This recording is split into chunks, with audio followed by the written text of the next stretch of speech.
Maya's fingers tightened around the armrest. She had been questioned before, doubted, underestimated.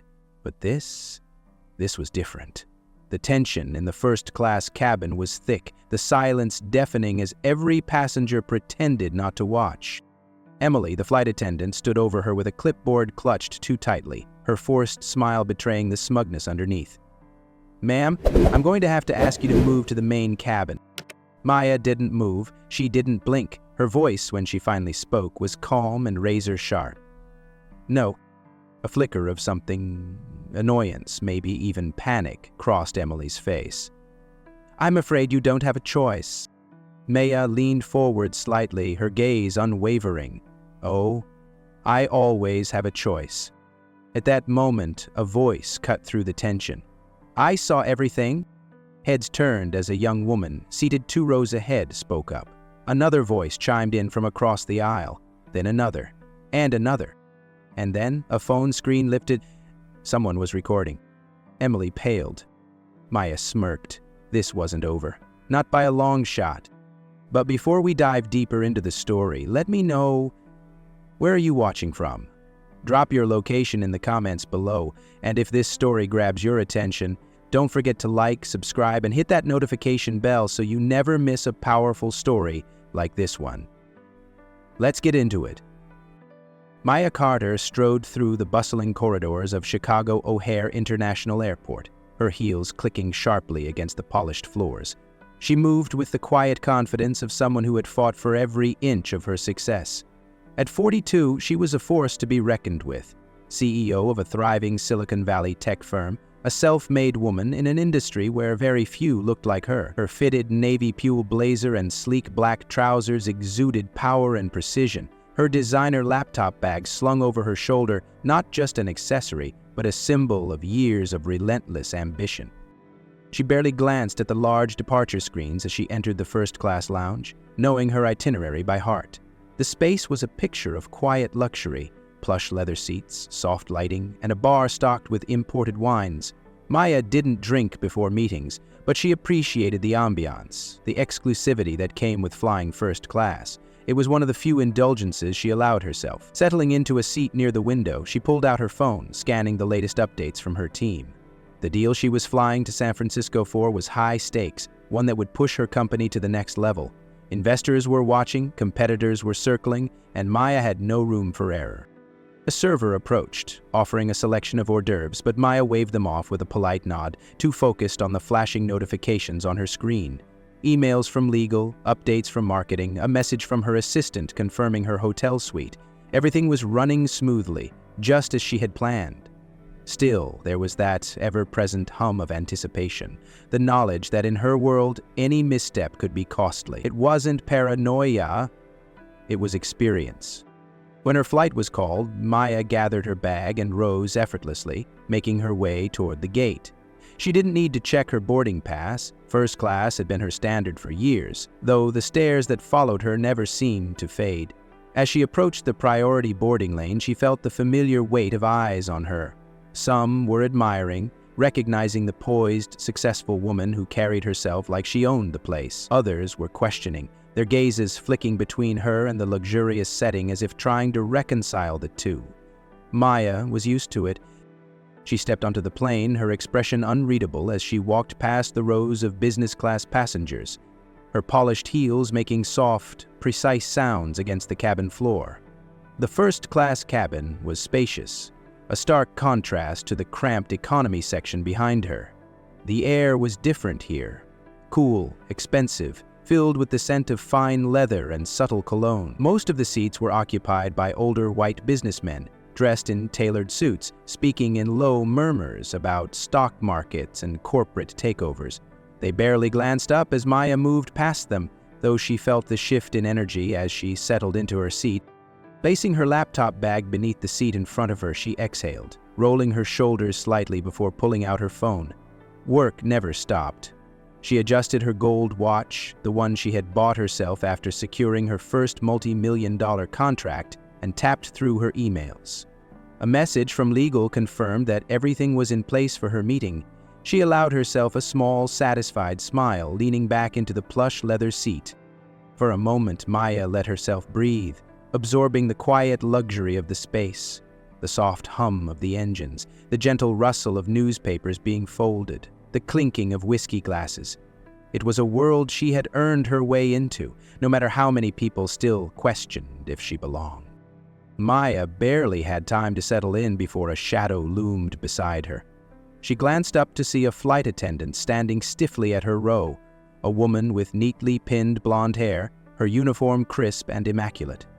There was something about the way she stood, shoulders squared, chin lifted just slightly higher than necessary, that suggested authority, but not the reassuring kind. Her name tag read Emily Thompson, and the tightness in her polite smile felt practiced, like it had been worn so often it no longer held any warmth.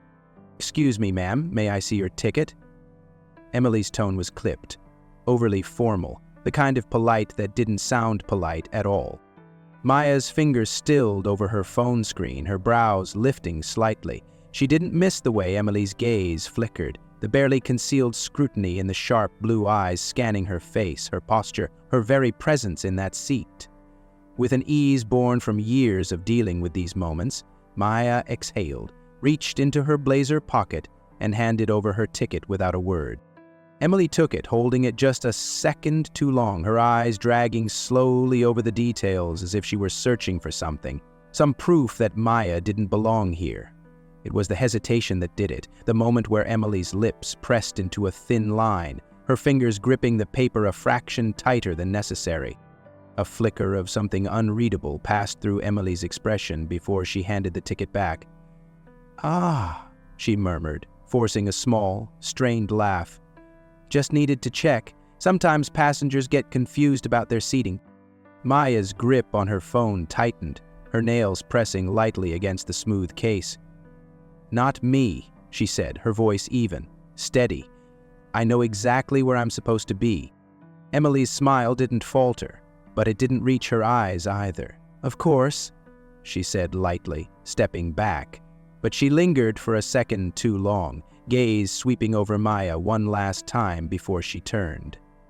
As she moved down the aisle, Maya caught the low mutter beneath her breath, just barely audible over the quiet hum of the cabin. First class isn't what it used to be.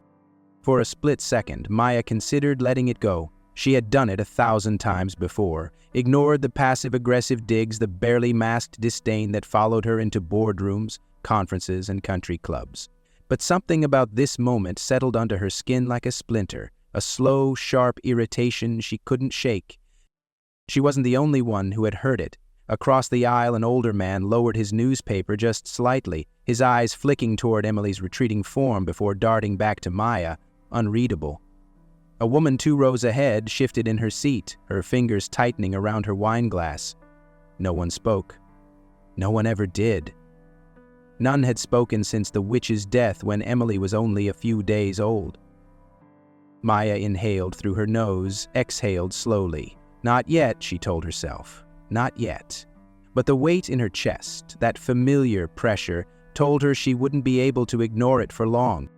Maya kept her expression neutral, forcing herself to focus on her phone as the flight attendants moved through the first-class cabin.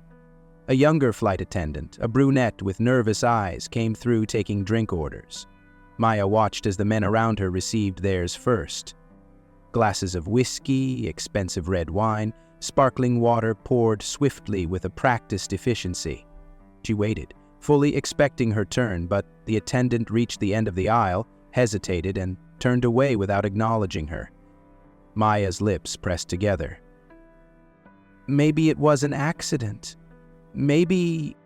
Minutes passed. The flight settled into a quiet hum of murmured conversation, the soft rustling of newspapers, the occasional clink of ice in crystal glasses.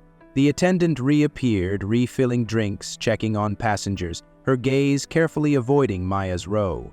Maya let it go the first time. The second time, irritation curled at the edges of her patience.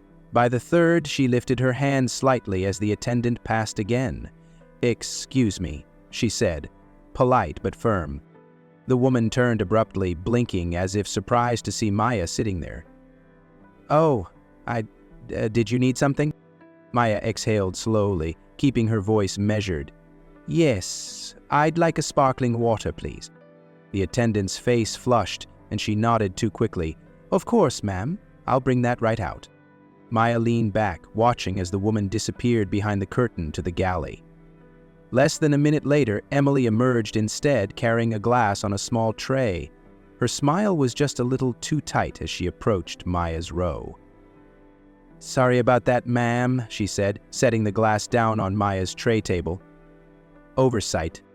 Maya didn't respond, just nodded once, reaching for the glass. But before she could lift it, Emily moved too quickly, her elbow knocking against the tray. The glass tipped, cold water spilling straight onto Maya's lap. The shock of it made her inhale sharply, her body tensing as the fabric of her trousers darkened, the chill sinking against her skin. Emily gasped, hand flying to her mouth. "Oh my goodness, I'm so sorry," she said, but the way her lips twitched betrayed her. Maya's jaw tightened. She closed her eyes for a brief second, exhaled through her nose. When she opened them, Emily was still standing there, watching her too closely, like she was waiting to see how she'd react. "It's fine," Maya said, voice clipped. Though every muscle in her body was coiled tight. Emily let out a breathy little laugh, shaking her head as if the whole thing were ridiculous. "These tray tables are so unpredictable, aren't they?" Maya didn't look away. "Only when you bump into them." For a flicker of a moment, something cold passed through Emily's expression before she pasted the smile back on. "Let me grab some napkins," she said, voice sing-song, before disappearing into the galley. Maya swallowed the urge to curse under her breath, taking a slow, steadying inhale. Around her, she could feel the shift in the air. The older businessman across from her barely suppressed a smirk as he took a sip of his drink. Another man, a few rows ahead, turned slightly, not enough to be obvious, but enough to let her know he was entertained. A blonde woman in the corner of first class glanced toward Maya with something almost like sympathy, but when their eyes met, she quickly looked away. Maya picked up the napkin Emily had left behind and dabbed at her lap, willing the tightness in her chest to loosen. It wasn't the first time something like this had happened. It wouldn't be the last.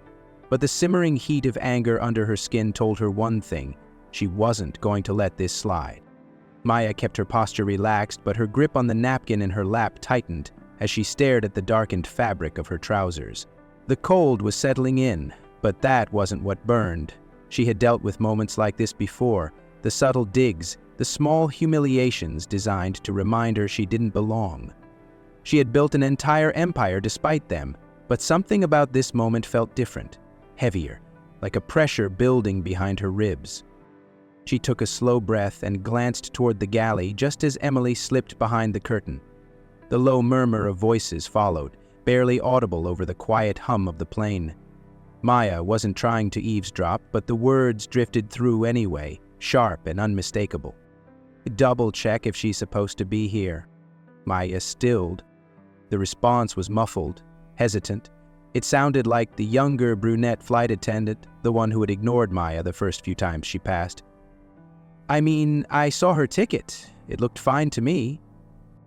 There was a scoff, a shift of movement, and then Emily's voice again, lower this time, but no less sharp. "That's not what I asked. These things happen, you know. Mix-ups, fake upgrades. Let's just be sure." Maya's jaw locked. Her fingers curled into a fist against her lap before she forced them to relax, pressing her palm flat against her thigh. She closed her eyes briefly, willing the frustration to roll off her like it always did. She had spent a lifetime navigating these moments, dodging the unspoken accusations, the quiet exclusions, the manufactured inconveniences that told her she wasn't welcome. But hearing it said out loud, so blatant, so smug, still sent a slow, simmering heat through her veins. It wasn't just the words, it was the certainty in Emily's tone, the casual way she had said it, like it was a fact, like there was no possible world in which Maya Carter, CEO, multimillionaire, and first-class frequent flyer could possibly belong in that seat. She knew what would happen next, a second veification. A drawn-out performance of checking and rechecking her ticket, of finding some other reason to inconvenience her, to remind her that no matter how much money she made, no matter how many doors she kicked open, she would always have to prove herself in ways others never did. A rustling sound pulled her attention. Across the aisle, the older businessman who had smirked earlier folded his newspaper, his gaze flickering toward her with something unreadable, not quite amusement, but close, like he was waiting to see how she would react. She straightened her spine, tilting her chin slightly. She wasn't going to give him the satisfaction. Maya could handle this. She had handled worse. She had sat in boardrooms where men like him had dismissed her before she even spoke, only to watch them choke on their arrogance when she dominated the conversation. She had walked into spaces where people like Emily had tried to shrink her down, only to leave them scrambling when they realized she was the one in charge. But that didn't mean it didn't sting. She exhaled slowly, forcing the tension from her shoulders. Not yet. Not yet. She would play the game, let them dig their own hole, let them think they were in control. But there was one thing she knew with absolute certainty. This wasn't over. Maya kept her expression unreadable as she adjusted her seatbelt, but she felt the weight of the moment settling over her like a too heavy coat. Across the aisle, the older businessman who had been watching her from the beginning let out a quiet scoff, shaking his head as if she were some unfortunate spectacle. The sound was subtle but deliberate, just loud enough for her to hear, just dismissive enough to send a clear message. She refused to acknowledge him, but out of the corner of her eye she caught the younger Latina woman sitting 2 rows ahead shift uncomfortably. The woman's fingers toyed with the edge of her tray table, her shoulders slightly hunched, as if she were trying to make herself smaller. She had heard everything, she had seen it, but she didn't speak up. Maya understood. She had seen this same scene play out too many times before, had been in that woman's position more times than she cared to count.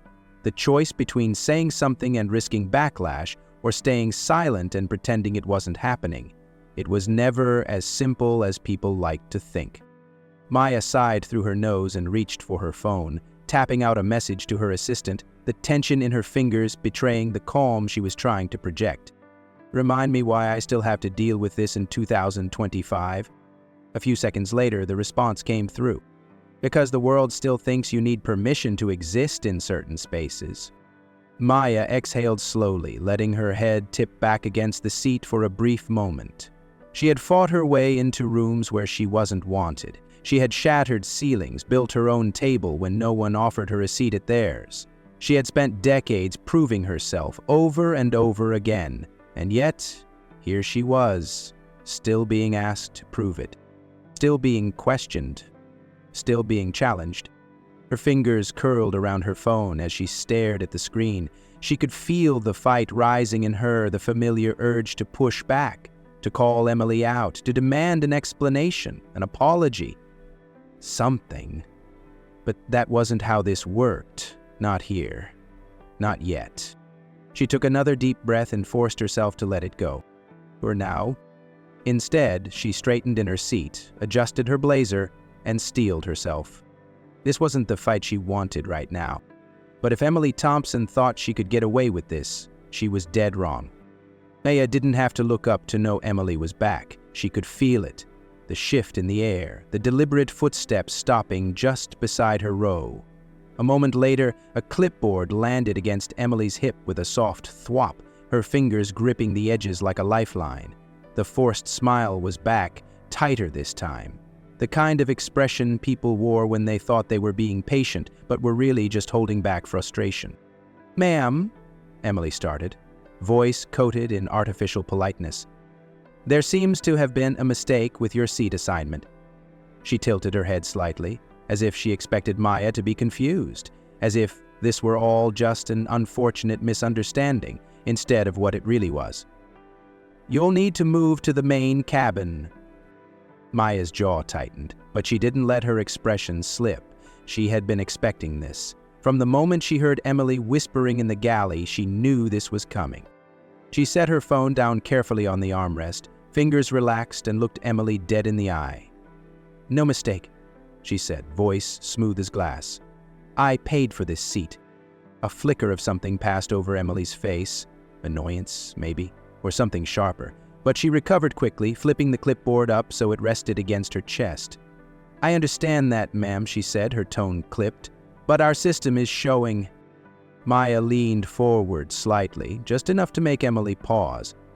If your system has an issue, she said coolly, I'd suggest you take that up with whoever assigned the seats, because it's not my problem.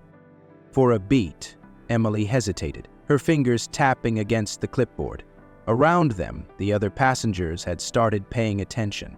The businessman next to Maya let out a quiet chuckle, low and smug, shaking his head like he had already decided how this would end. Maya didn't bother looking at him. She kept her focus on Emily, her gaze unwavering. Emily shifted, adjusting her posture as though she were trying to regain control of the situation. I understand this is frustrating, she said, voice still painfully polite, but I'd appreciate your cooperation in resolving this smoothly. Maya tilted her head. Smoothly for who? The words landed hard, like a slap to the conversation, and for the first time Emily's smile faltered. A heartbeat of silence stretched between them, thick and heavy. Then, ever so slightly, Emily's grip on the clipboard tightened. Emily took a small step closer, her voice dropping just enough that the conversation felt more private. Except it wasn't, not really. Not with the way the first-class cabin had started to quiet, the way a few nearby passengers had subtly shifted in their seats, pretending not to listen but failing miserably. Look, Emily said, her tone still coated in artificial patience. These things happen. Let's handle this quietly. Maya inhaled slowly through her nose, her fingers curling slightly against the armrest. She had been here before, had stood in boardrooms where men spoke to her in the same way, where the expectation was clear. Don't make a scene, don't push back, don't be the problem. But she wasn't about to let this slide, not when she knew exactly what Emily was doing. She let a pause settle between them, just long enough to make Emily shift her weight uncomfortably. Then, with a voice as sharp as cut glass, Maya answered, You mean, let's handle your racism quietly? The words hit the space between them like a gunshot. A ripple of movement passed through the cabin. A businessman across the aisle lowered his tablet slightly, eyes flicking toward them. 2 rows ahead, the younger Latina woman who had been avoiding eye contact finally turned, her lips parting slightly as if she couldn't believe what she had just heard. The tension, already simmering, sharpened into something electric. Emily's face paled before flushing a deep shade of red. That's not what I said, she snapped, her voice a fraction louder now. Ah, Maya's gaze didn't waver. No, she asked, tilting her head. Because it sure sounded like it. Emily's lips pressed into a thin line, her fingers gripping the clipboard so tightly that her knuckles turned white. She took another breath like she was trying to steady herself, then forced another brittle smile. Ma'am, she said, voice strained, I am simply following protocol. If there was a misunderstanding with your seat, we have procedures. There is no misunderstanding, Maya cut in, her voice unwavering. What's happening is very clear. You don't think I belong here, and instead of admitting that, you're making up a problem that doesn't exist. More whispers spread through the cabin, some hushed, others pointed. The businessman who had been smirking earlier let out a quiet chuckle under his breath, shaking his head like this was some kind of comedy show. Unbelievable, he muttered, loud enough for Maya to hear. Emily exhaled sharply, glancing around like she could still regain control of the situation. But it was slipping, fast, and she knew it. She straightened, trying to reassert herself, though her voice was less steady than before. I think we're getting off track here, she said, her jaw tight. Maya leaned back in her seat, crossing her arms. No? I think we're finally on track. Emily swallowed, her throat working around what was clearly a rising frustration. She had expected compliance, expected Maya to move without a fight, to shrink under the weight of forced politeness. But now, with half of first class watching, with the hum of whispers growing, she was losing control. And Maya could see it in the way her breathing had quickened, the way she glanced toward the galley, as if debating whether to escalate this further. Maya didn't move, didn't blink. She just waited. And for the first time, Emily hesitated. Leo Ramirez sat in coach, earbuds in, idly scrolling through his phone when something in the air shifted. He wasn't sure what it was at first, maybe the sudden dip in conversation from first class or the way a few passengers had started turning their heads toward the front of the plane. He glanced up and saw the tension crackling around a black woman seated in first class. Her back straight, her expression calm but raised. A flight attendant stood over her, clipboard clutched too tightly, face flushed with frustration. Leo had seen enough viral videos to know exactly what this was. Without hesitation, he pulled out his phone and hit record, angling the camera just enough to capture the exchange. He didn't need to know the full story to recognize the pattern. He had seen it before, had lived it before. The quiet humiliations, the subtle ways people like them were made to feel like they didn't belong. From where he sat, he couldn't hear everything, but he didn't need to. The woman in first class hadn't raised her voice, hadn't done anything but hold her ground, yet the flight attendant's body language screamed that she was losing control. A few rows ahead, the young Latina woman who had been avoiding eye contact finally shifted, glancing between Maya and Emily with something that looked like guilt pressing against her features. Then, slowly, hesitantly, she leaned toward Maya, keeping her voice low. "I saw everything," she whispered. Maya didn't look at her, but the corner of her mouth tightened, the smallest acknowledgement. The woman swallowed and glanced toward Emily, whose face was turning an even darker shade of red. Emily let out a sharp breath, her grip on the clipboard so tight her knuckles turned white. "If you don't move," she snapped, voice brittle and strained, "security will meet you when we land." The cabin went still. Leo's phone caught the flicker of amusement in Maya's expression before she masked it with something sharper, something steel-forged. She stared Emily down, unblinking. "Go ahead," she said smoothly, her voice like ice. "Let's see how that plays out." A ripple of hushed murmurs moved through the cabin. A man 3 rows ahead shifted uncomfortably. The businessman who had been smirking earlier stopped mid-chuckle. Someone exhaled too loudly.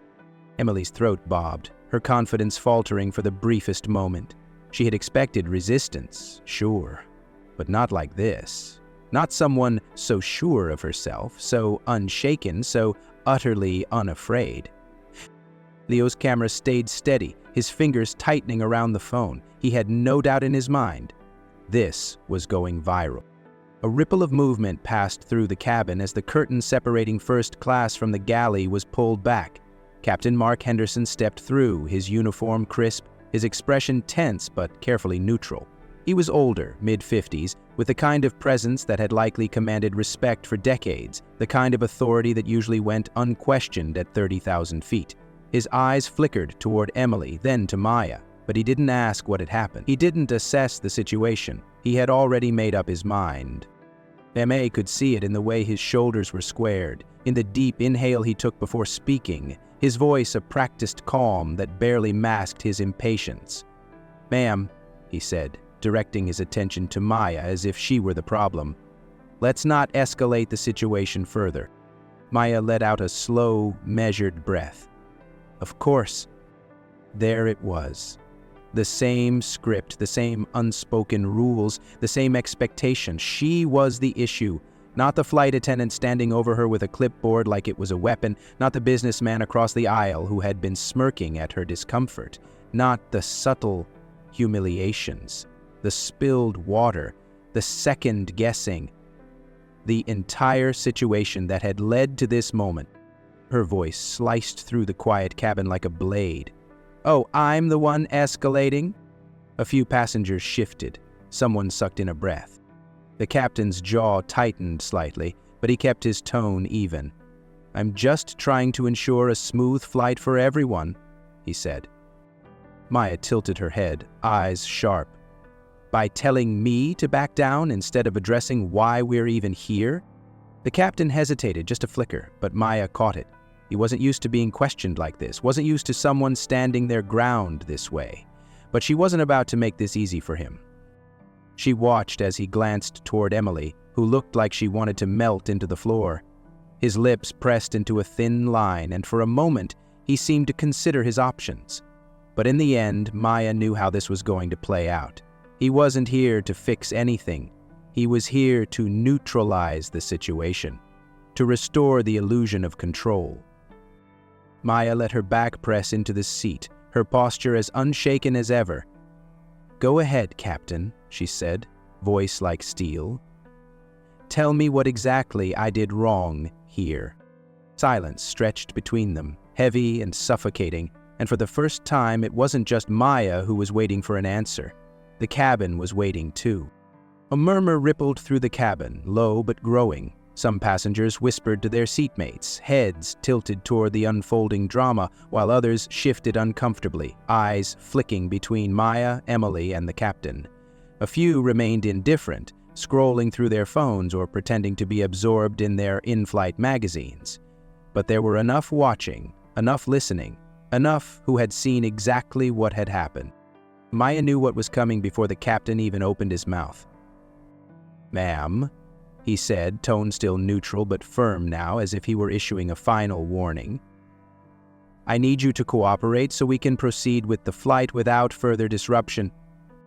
Maya exhaled slowly. There it was, the unspoken, comply or suffer the consequences. She wasn't afraid of consequences. She never had been, but she also wasn't stupid. The moment security got involved, the narrative would shift, no matter how wrong they were. A black woman refusing to move? The headlines would write themselves. The recording in Leo's hands would help, but she knew better than to believe that evidence alone would protect her. The reality settled over her like a cold weight. She had no real choice here. Maya's fingers tightened around the armrest for half a second before she released it, smoothing down the front of her blazer with slow, deliberate precision. She wasn't going to give them anything. No frustration, no anger, no outburst they could twist against her. She stood. A few gasps, a few sighs, and then more murmurs, but Maya ignored them.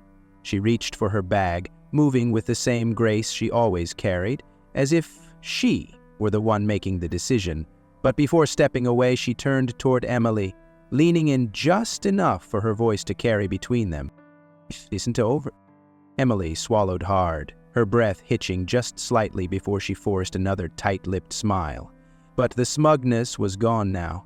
There was something else in her eyes, something uneasy. Maya didn't wait for a response. She adjusted the strap of her bag over her shoulder and stepped into the aisle, feeling every pair of eyes on her as she walked past the rows of first-class passengers, past the whispers and the stolen glances, past the silent complicity. She didn't lower her head. She didn't shrink. She had been forced out of spaces before, but every time she had found a way to make sure it never happened again. As she reached the main cabin, a voice near her whispered low enough that only she could hear, "You gotcha." Maya turned her head slightly, just enough to see Leo Ramirez still holding up his phone, still recording. His expression was steady, unreadable, but there was a promise in his eyes. Maya gave a small nod, then slid into her new seat in coach, the reality of the moment settling deep in her chest. She pulled out her phone, fingers moving fast over the screen. "Call me as soon as I land." Her lawyer would be ready. This fight was just getting started. Leo didn't wait. The second Maya was out of sight, he tapped his screen, selecting the best portion of the video. The part where Emily, flushed with frustration, told Maya she'd have security waiting for her, and Maya, unshaken, stared her down and said, "Go ahead, let's see how that plays out."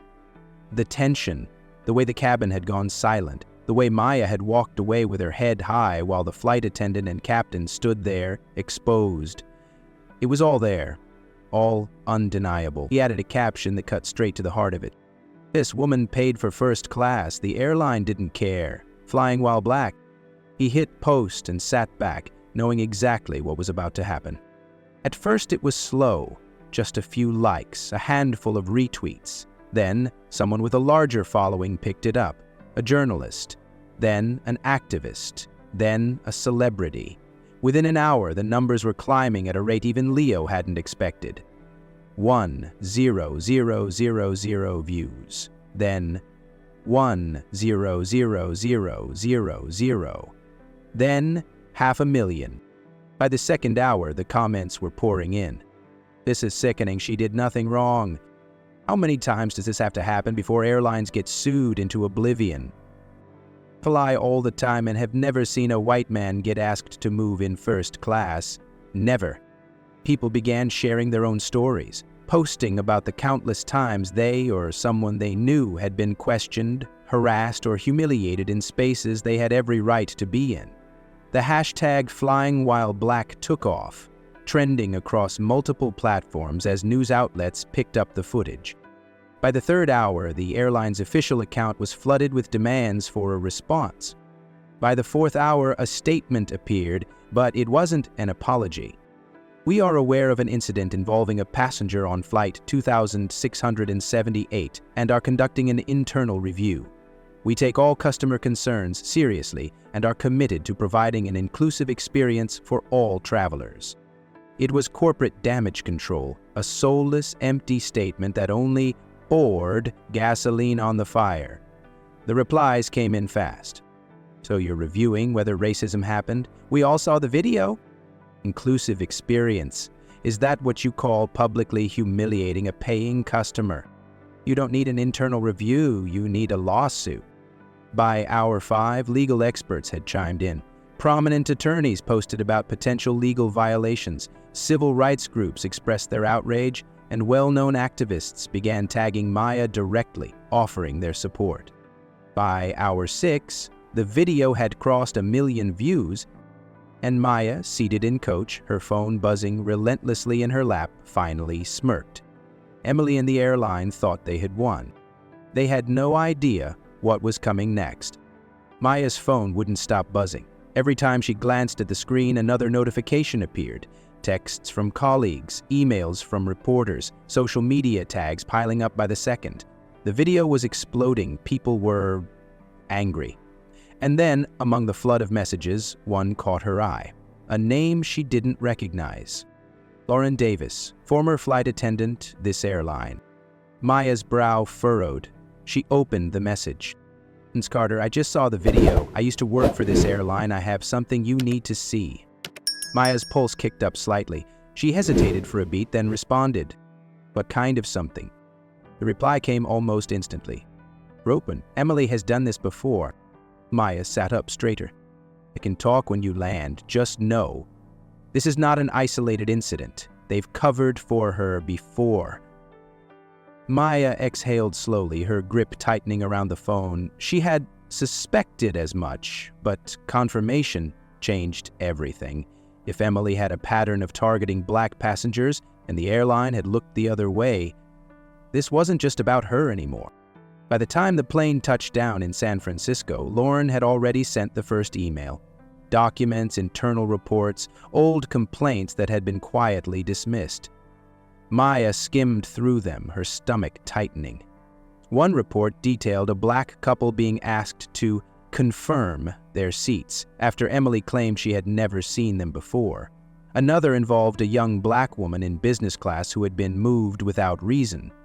The complaints had all been marked as resolved. None of them resulted in disciplinary action. Maya's jaw clenched. They knew. The airline had known this entire time. She looked at her phone again, scrolling past the messages from strangers demanding accountability. People were waiting for a response. They weren't letting this go.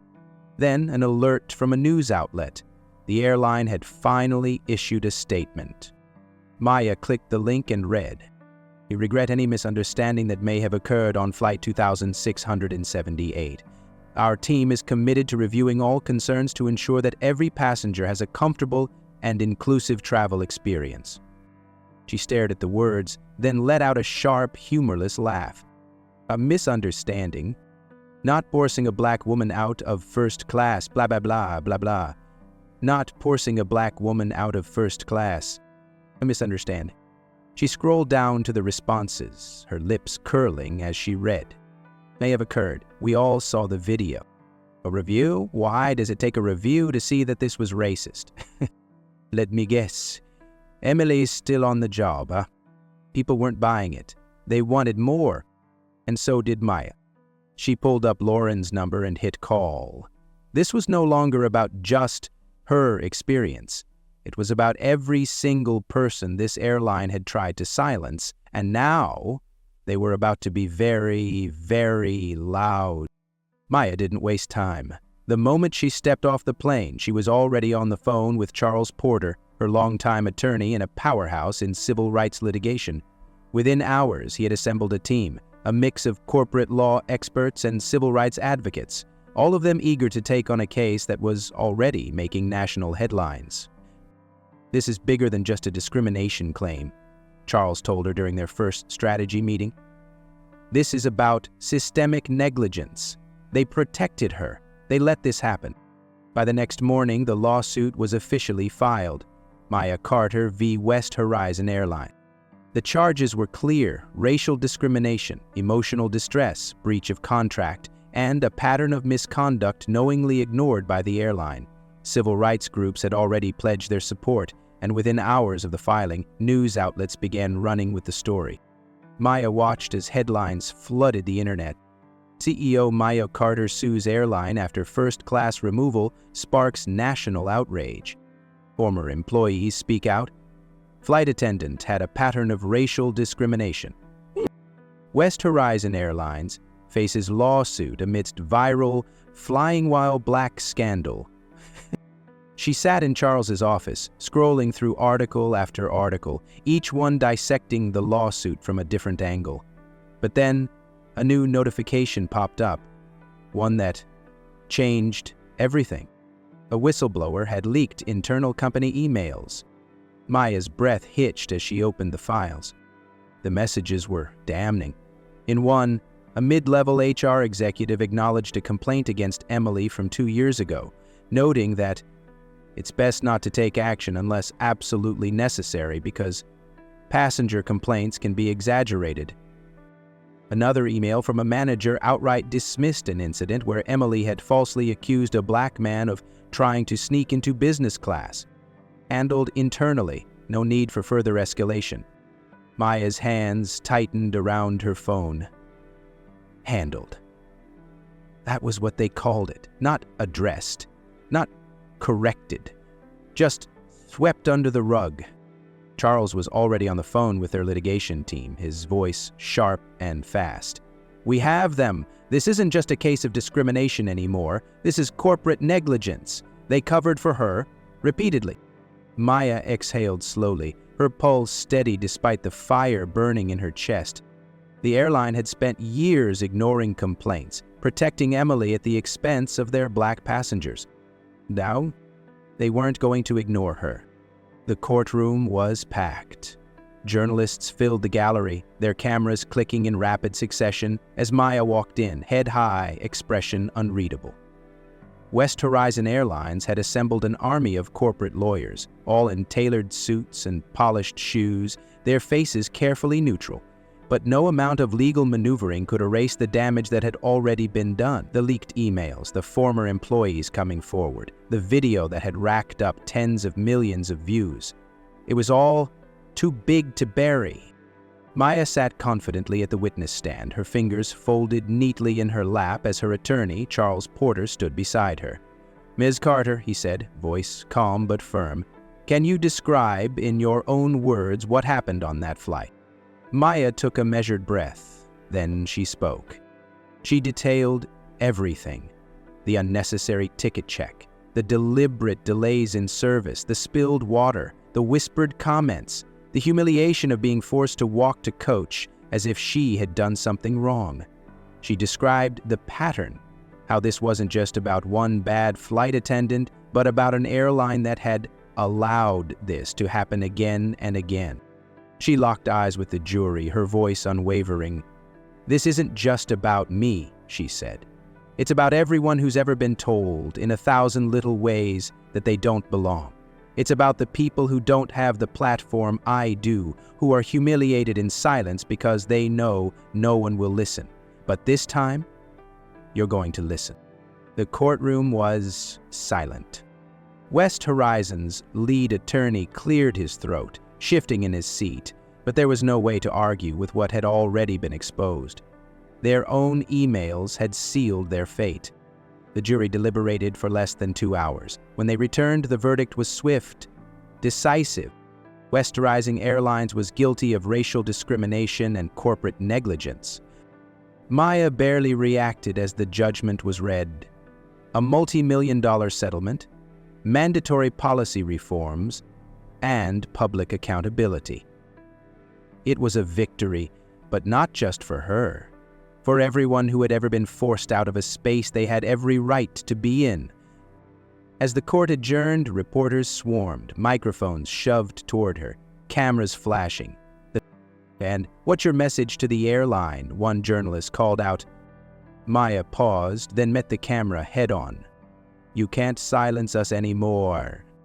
The verdict sent shockwaves through the airline industry.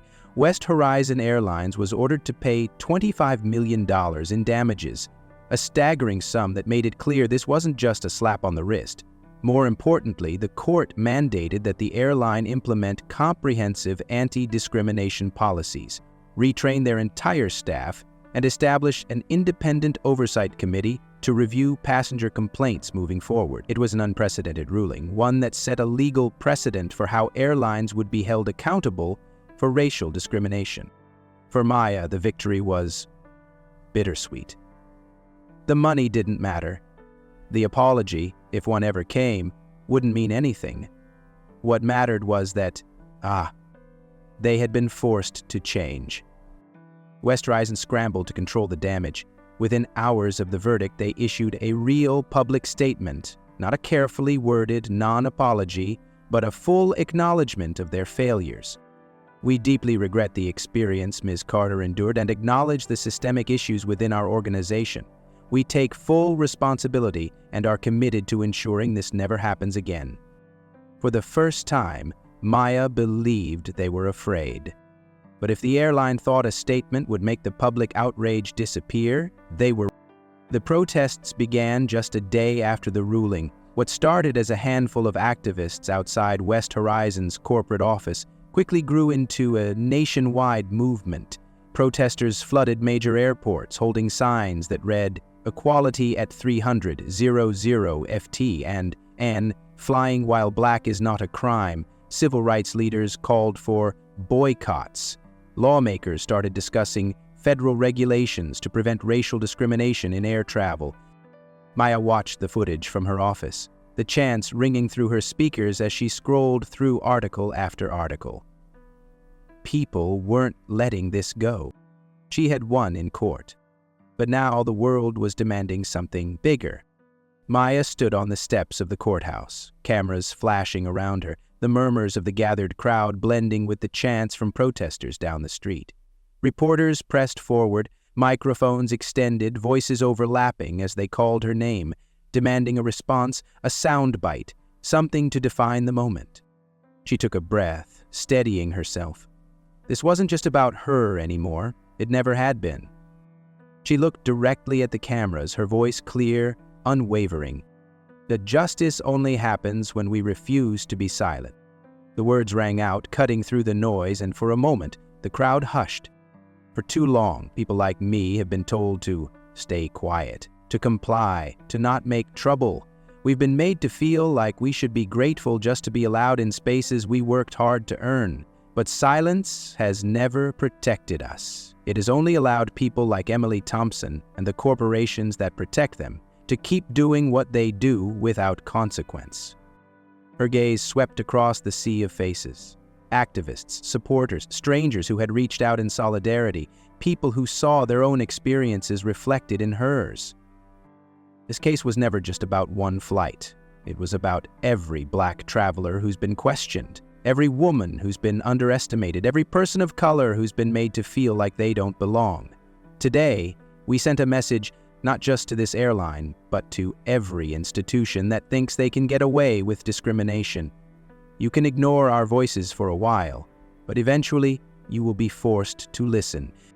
Applause erupted, a wave of cheers rolling through the crowd. The reporters shouted more questions, but Maya didn't need to say anything else. She had already said everything that mattered. Have you ever been in a situation where you knew you were being treated unfairly but were expected to stay quiet?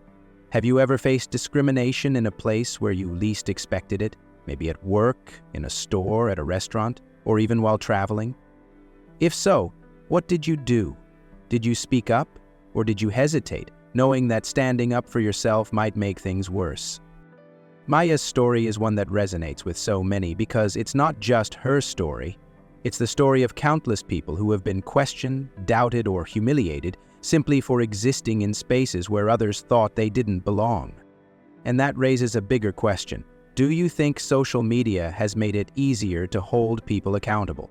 Without Leo's video, without the power of millions of voices demanding justice, would West Horizon Airlines have ever been forced to answer for what they did? Or would they have buried the story, labeled Maya difficult, and moved on like nothing ever happened? Social media has changed the game. It has given power to the people exposing injustices that used to be swept under the rug. But is it enough? Or does real accountability still require more lawsuits, policy changes, and public pressure to force companies and institutions to actually change? Because at the end of the day, discrimination doesn't just disappear on its own. It thrives in silence. And that's why speaking up matters. For every person who has ever been told to just let it go, for every time someone has been forced to prove they belong, for every moment of quiet humiliation that never made the news, this fight is for you. Discrimination thrives when we comply, when we lower our heads and accept things as they are. But when we stand up, when we refuse to back down, when we demand to be seen and heard, we force change. Because justice doesn't come from compliance. It comes from defiance. If Maya's story moved you, if you believe in the power of standing up against injustice, then don't let this conversation end here. Like, share, and subscribe to make sure stories like this reach the people who need to hear them most. Every time we amplify these voices, we make it harder for discrimination to hide in the shadows. Change doesn't happen because we hope for it. It happens because we demand it. Because we refuse to look the other way. Because we call out what's wrong and fight for what's right. Together, we can create a world where everyone's dignity is recognized and respected, where no one has to justify why they belong, where no one is made to feel small because of their race, their gender, or their background. This isn't just a story, it's a movement, and it's only just beginning.